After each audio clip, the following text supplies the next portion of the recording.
Hello, I'm the Godless Engineer, and I ran across a video today that smells a whole lot like bullshit. Okay, we're done. Yes, thank God for that. God. Yep, that's bullshit alright. I can always tell bullshit when I see it. Yeah, what do you mean? What do I mean? Who in this day and age believes in a God? If you seriously don't know that people still believe in God, you need to come out from under the rock that you apparently live under. Because it's not like they don't make themselves known. It's not like they're not the mouthiest group in any country that we have. They claim that they get persecuted when they don't get this special privilege that has been given to them for the past couple hundred years. But when another group steps up and says, hey, I want to be treated equally, they tell them to shut the fuck up and take it. I think that if this were to actually happen in a dentist's office, the dentist would just shrug it off with an uncomfortable laugh instead of sitting there and making his patient feel stupid for having beliefs. Basically, it's unprofessional, and it just simply wouldn't happen unless the dentist is an asshole. Well, I do. Why is that? Obviously you haven't noticed the wars, the destruction, the poverty, everything that's going wrong in this world. Hey, Christians that made this video, that's a really nice straw man that you have there. Because that argument isn't even used remotely like it's supposed to be used. In my experience, this argument has been used in order to combat this notion that God is somehow good in everything he does. That he is responsible for all the good and fluffy and rainbows and shit. He's not. In Isaiah 45:7, it clearly states that he forms the light and the darkness. He creates good and he creates evil. He is all of that shit. Whether you accept how it's written or not in your particular version of the Bible, it's there. That's what it says, supposedly coming straight from God's mouth. So he says it plain as day that he creates evil in this world. But this is a little off the subject, and I'll show you here in a little bit how to actually use this in an argument. Yeah, well, I don't believe in dentists. We think about it, if there's such a thing as dentists then, why do so many people have broken, infected, and missing teeth? And herein lies the biggest pile of shit in this entire video, or at least the tip of it. First off, you have observational evidence that dentists do exist. It's not like God is a creepy guy standing in the corner watching you masturbate at home. You're starting to sound about as intelligent as Pastor Peter LaRuffa. Let me remind you about exactly how intelligent this person is. If somewhere within the Bible, I were to find a passage that said 2 plus 2 equals 5, I wouldn't question what I'm reading in the Bible. I would believe it, accept it as true, and then do my best to work it out and to understand it. And I say that you sound like this guy because you're denying observational evidence that is right the fuck in front of you. Something that a 4-year-old can do. Pull your head out of your ass, dude. Secondly, I feel that this is a slippery slope fallacy being done here with comparing God and humans together.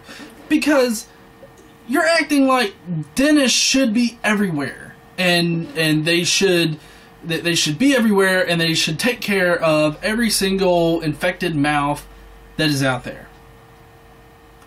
And you can't do that with actual material things, because material things can't be everywhere at once. Not like God, because God is supposed to be everywhere. He's supposed to be omniscient, all-knowing, all-powerful. He's all these things that humans cannot be. So for you to say, well, I don't believe in dentists because of this, that's just simply that's a fallacy. You can't compare a human to a deity, because God is supposed to be everywhere. So if we apply this logic that you have presented in this section to other parts of the Bible, then according to John 1:18, we shouldn't be able to see the dentist either. But we can plainly see the dentist, so your logic fails here. Actually, there's no logic to fail because it's not fucking there! I can't help but people are stupid enough not to come and see the dentist and get their teeth fixed up and their mouth fixed up. Exactly, and that's the same way with God. He can't help anyone who doesn't come to him if they insist on doing things their own way. Now, like I just pointed out, I do agree with what the dentist is saying here. Because, you know, dentists can't be everywhere, as opposed to God, who is everywhere, and he is in everything.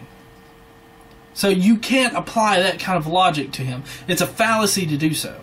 Given that God is everywhere and he is in everything, especially those that believe in him and perhaps they devote their lives to him, then exactly why would this good God plan for his followers, some of his most devout followers, to rape and molest children? How is that part of any kind of good plan? Is there ever a good reason to allow a child to be raped? Would a good plan ever really include such an action? In my opinion, no. There is never a good reason to allow a child to be raped.